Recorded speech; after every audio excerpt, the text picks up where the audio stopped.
Now let's look at some other American artists who were really not happy with the city life, or we can say that who were not happy about artists only picture the city life in New York. They prefer to go to the other side of the United States, especially in the Midwest, to note down or to pin down to record whatever the Midwest was like that time. So sometimes they were called the artists who did that. They were called a regionalism, and so that one the leaders, Benton, Grant Wood, and John Stewart Curry. Here we are just going to introduce a couple of people, a couple of artists to you that you have ideas about what about that time, that contemporary style, in addition to what we have seen about this artist, the Ashland School in New York area. The first one we want to talk about is Benton, Thomas Hart Benton. He liked to do is note down in words and sketch his experience as he traveled throughout the different region of the country, the United States. He wanted just to capture what he loved about America, and he wanted to record it before it disappeared. And although his style is slightly different from the other Ashcan school, but nevertheless, it clearly picture the lifestyle of Midwest, the hardworking American. Let's say that might be the world. Another one is a well-known artist, Grant Wood.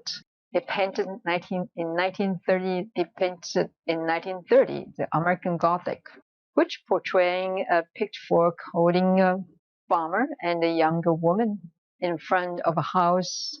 The house is built like the so-called the Carpenter Gothic style. It is one of the most familiar image in 20th century American art. Perhaps besides the picture itself, maybe there's a deeper meaning behind it. Some said it could be as a picture representing the steadfast of American pioneer spirit.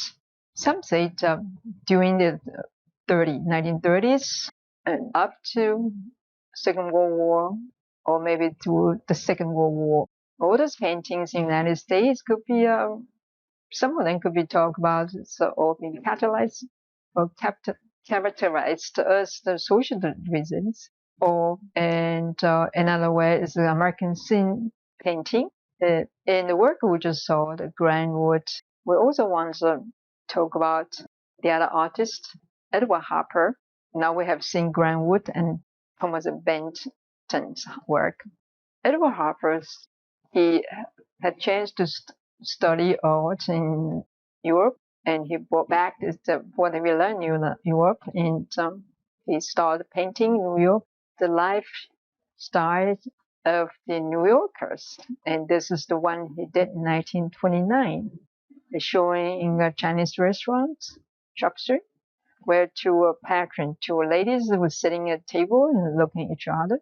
The way that Edward Hopper pictured in the painting is the kind of stillness or timeless. Everything's kind of stands still in that moment, and almost like an eternal moment that you can share with this two artists, showing in this picture of these two ladies that they were sitting there facing each other. Nevertheless, they seem to not communicate to each other. Maybe they just enjoy the moment.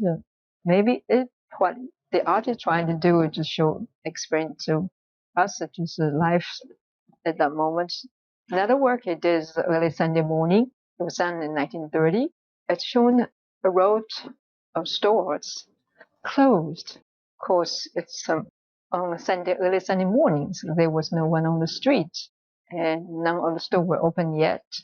The streets which was closed where the artist lived, and the idea is he probably just want to picture in a busy urban city, you still can get a moment of calmness or stillness early morning.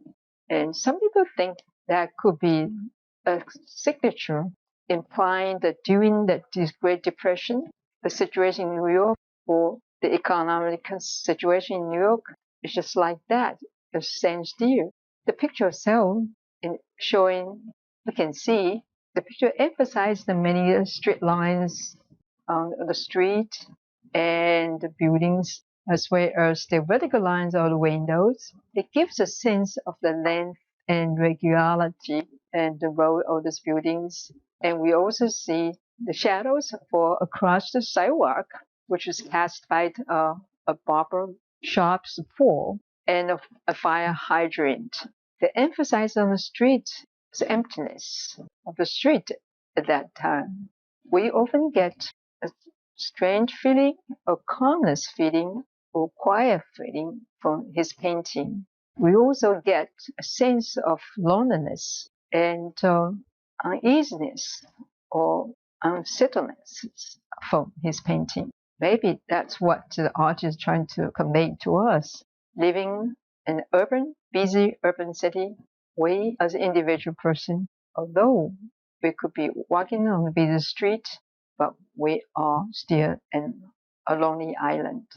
This work was done in 1942, Nighthawks, showing in a diner where there were three patrons, three people, passengers sitting at a counter, a street outside, a spare, and inside the three people alone, they're sitting there, but seems to us they were not communicating with each other.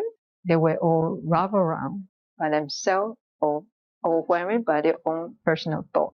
So again, maybe the artist is trying to portray the modern urban life is empty, as lonely, which is a common theme that we can see throughout his works.